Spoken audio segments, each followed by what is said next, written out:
नमस्कार, आप देख रहे हैं आज का एजेंडा और मैं हूं आपके साथ अक्षता रावत। नवरात्रि 9 दिन की साधना, शक्ति उपासना और माँ दुर्गा की आराधना का पर्व। हम सबकी ज़िंदगी में इस त्यौहार का अपना अपना महत्व है। किसी के लिए ये तपस्या का समय है, किसी के लिए व्रत उपवास का और किसी के लिए आस्था और श्रद्धा की गहराई का। लेकिन जैसे जैसे समय बदला, नवरात्रि का स्वरूप भी बदलता गया। कभी गांव-गांव में साधारण पूजा और भक्ति के साथ मनाए जाने वाला ये पर्व आज शहरों में बड़े बड़े आयोजनों, मेले ठेलों का रूप ले चुका है। अब सवाल ये है कि क्या नवरात्रि केवल आस्था का पर्व रह गया है या फिर यह बदलते दौर का सबसे बड़ा मार्केटिंग इवेंट बन गया है। गरबा और डांडिया नाइट्स में लाखों की टिकटें बिकती है, कॉर्पोरेट स्पॉन्सरशिप होती है, इवेंट मैनेजमेंट कंपनियों के लिए त्योहार जैसे सोने की खान हो। सोशल मीडिया पर भी नवरात्रि का रंग बदला हुआ दिखता है। पहले जहां लोग माँ दुर्गा के सामने दीपक जलाकर पूजा करते थे, वहीं आज इंस्टाग्राम रील्स और यूट्यूब ब्लॉग्स के लिए देवी की आरती के बीच मोबाइल कैमरे ज़्यादा चमकते हैं। भक्ति है, लेकिन क्या वो भक्ति या फोटो फ्रेम तक सीमित हो गई है? नई पीढ़ी के लिए नवरात्रि उत्सव है, डीजे, म्यूजिक, फैशन और मनोरंजन का, जबकि बुजुर्गों के लिए यह अब भी शक्ति साधना का पर्व है। यानी एक ही त्योहार, लेकिन दो पीढ़ियों की नज़र में बिल्कुल अलग तस्वीर। तो आज का हमारा सवाल बड़ा ही सीधा है, क्या नवरात्रि सिर्फ आस्था है? क्या ये मार्केटिंग का सबसे बड़ा मौका है या फिर दोनों का मिश्रण है? आइए आज की इस विशेष प्रस्तुति में हम नवरात्रि के इसी बदलते स्वरूप की गहराई में उतरेंगे। नवरात्रि 9 दिनों की साधना और माँ दुर्गा की उपासना का पर्व, लेकिन सदियों पुरानी ये परंपरा आज एक नए रंग में रूप ले चुकी है। पहले नवरात्रि का मतलब था कलश स्थापना, दुर्गा सप्तशती का पाठ और घर घर की भक्ति, और गांव-गांव में सादगी और श्रद्धा के साथ माँ दुर्गा की पूजा की जाती थी। लेकिन जैसे जैसे समाज बदला और शहरों का विस्तार हुआ, नवरात्रि ने भी अपना चेहरा बदल लिया।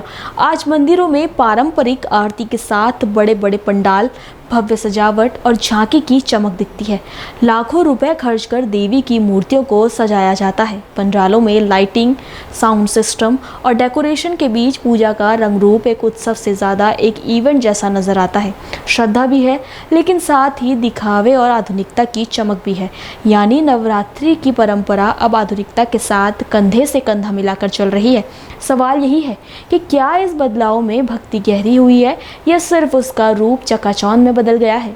तो साफ है, नवरात्रि अब सिर्फ पूजा पाठ और भक्ति तक सीमित नहीं है, बल्कि ये कारोबारी दृष्टि से भी बेहद ही आम हो चुकी है। बाजार से लेकर क्लब और होटल तक हर कोई इस पर्व को गोल्डन बिजनेस चांस मान रहा है। लेकिन इस सब के बीच एक बड़ा सवाल खड़ा होता है, क्या त्योहार की आत्मा अब सोशल मीडिया और दिखावे की दुनिया में खो चुकी है? आइए देखते हैं नवरात्रि और सोशल मीडिया का ये बदलता हुआ रिश्ता। नवरात्रि के 9 दिन सिर्फ पूजा पाठ तक सीमित नहीं है, ये 9 दिन अर्थव्यवस्था की रफ्तार भी बढ़ा देते हैं। बाजारों में रंग बिरंगे कपड़े, चूड़ियाँ, आभूषण और सजावट का सामान बिकता है। ऑनलाइन शॉपिंग साइट्स पर सेल लगती है, ऑफर्स की तो जैसे बाढ़ आ जाती है। हज़ारों करोड़ का कारोबार सिर्फ इन 9 दिनों में हो जाता है।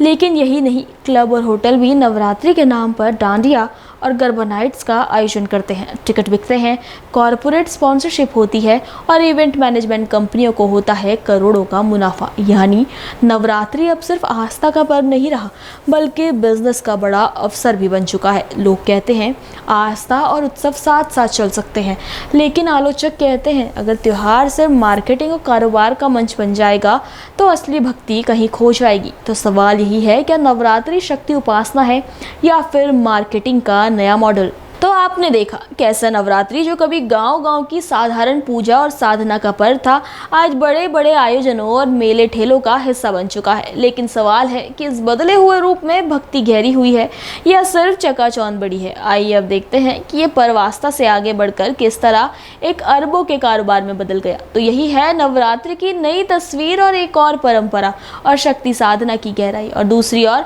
सोशल मीडिया पर भक्ति का नया प्रदर्शन। यानी एक अलग त्योहार, अलग नजरिया। और यही सवाल है आज की हमारी इस खास प्रस्तुति का, क्या नवरात्रि सिर्फ आस्था का पर्व है या फिर बदलते दौर का सबसे बड़ा मार्केटिंग इवेंट? नवरात्रि की भक्ति अब सोशल मीडिया पर भी छा चुकी है। इंस्टाग्राम, फेसबुक और यूट्यूब पर देवी की आरती से ज़्यादा वायरल रील्स और फोटोशूट नजर आते हैं। मंदिरों में लोग पूजा करने से पहले मोबाइल कैमरा ऑन करते हैं, देवी की मूर्ति के सामने सेल्फी, आरती के बीच लाइव वीडियो और गरबा नाइट्स की रंगीन तस्वीरें। यही है नया ट्रेंड। नई पीढ़ी के लिए त्यौहार सिर्फ श्रद्धा नहीं बल्कि कंटेंट बनाने का मौका भी है। किसी के लिए ये ट्रेंड सही है क्योंकि इससे त्यौहार की पहचान दुनिया तक जाती है, लेकिन कई लोग इसे आस्था का अपमान मानते हैं। कहते हैं पूजा भक्ति का विषय है, सोशल मीडिया का शो नहीं। लेकिन युवा पीढ़ी का तर्क है समय बदल रहा है और त्यौहार को भी बदलना ही होगा। तो क्या नवरात्रि अब शक्ति साधना का पर्व है या फिर सोशल मीडिया पर वायरल कंटेंट का नया मंच? तो आपने देखा नवरात्रि के बदलते रूप की ये पूरी तस्वीर। एक और परंपरा है, भक्ति है, माँ दुर्गा की साधना है। दूसरी ओर है बदलता समाज, क्लब कल्चर है, सोशल मीडिया की चमक है और अरबों का कारोबार है। सवाल ये नहीं है कि नवरात्रि का स्वरूप क्यों बदल रहा है, सवाल ये है क्या इस बदलाव के बीच हम अपनी आस्था की असली आत्मा को बचा पा रहे हैं। त्योहार बदलते हैं, समय के साथ उनकी अभिव्यक्ति भी बदलती है, लेकिन क्या भक्ति भी बदल जानी चाहिए? कुछ लोग कहते हैं कि बदलाव ज़रूरी है, तभी त्यौहार नई पीढ़ी को आकर्षित करेंगे। लेकिन परंपरा को मानने वाले कहते हैं कि त्योहारों की आत्मा केवल दिखावे और मार्केटिंग तक सीमित हो जाएगी तो असली आस्था धीरे धीरे कहीं मानो खो सी जाएगी। शायद यही संतुलन हमें खोजने की ज़रूरत है। आस्था भी बनी रहे और आधुनिकता भी अपनाई जाए। त्योहार में भक्ति भी हो और उत्सव की चमक भी, क्योंकि नवरात्रि का असली संदेश तो शक्ति साधना है। माँ दुर्गा हमें यही सिखाती है कि आडंबर से नहीं बल्कि भीतर की शक्ति से जीवन बदलता है। यानी असली नवरात्रि वही है जिसमें हम परंपरा को भी जिए और समय की बदलती धारा को भी समझे। तो आप तय कीजिए, आपके लिए नवरात्रि भक्ति पर्व है या बिजनेस और दिखावे का एक बड़ा मंच, या फिर दोनों का मेल? सोचिएगा ज़रूर, क्योंकि माँ दुर्गा की शक्ति अनंत है, लेकिन हमारी आस्था को बचाना ये जिम्मेदारी हम सबकी है। अभी के लिए इतना ही, फिर जुड़ेंगे आपके साथ किसी नए मुद्दे पर। तब तक के लिए नमस्कार।